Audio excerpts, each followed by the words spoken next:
He gave away his last coin without thinking twice.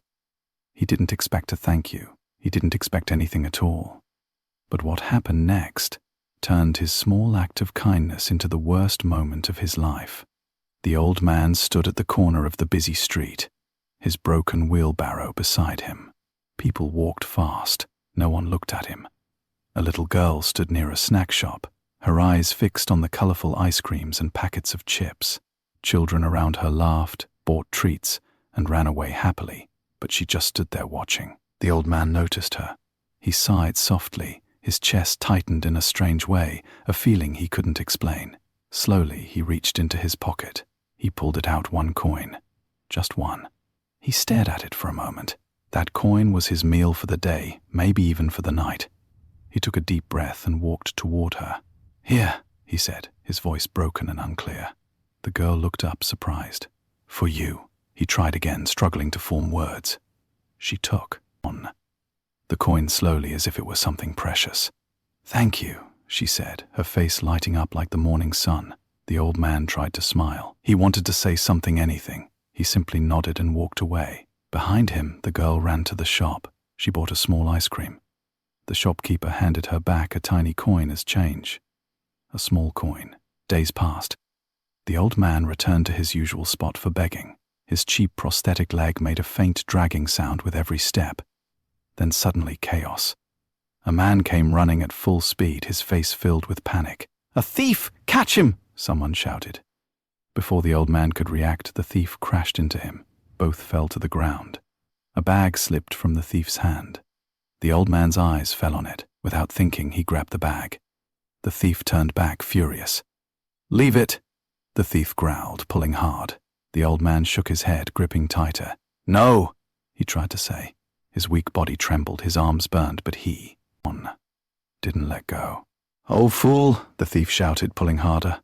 For the first time in a long time, there was strength in him. "I won't," he whispered.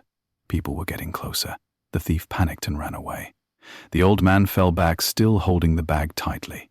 But something else fell too, his prosthetic leg. It snapped. The cheap joint broke apart completely. He lay on the ground, helpless, breathing heavily, clutching the bag. Minutes later, a crowd gathered. People shouted, "Is he the thief? Look at him holding the bag. He must have stolen it." The old man shook his head desperately. No, I. He tried to explain. No one understood. Or maybe no one wanted to. 2 policemen stepped forward. "That's enough," one said coldly. The old man tried again, his eyes begging for someone to listen. "I tried. Stop." But his voice betrayed him. The bag was taken from his hands. And just like that, he was arrested.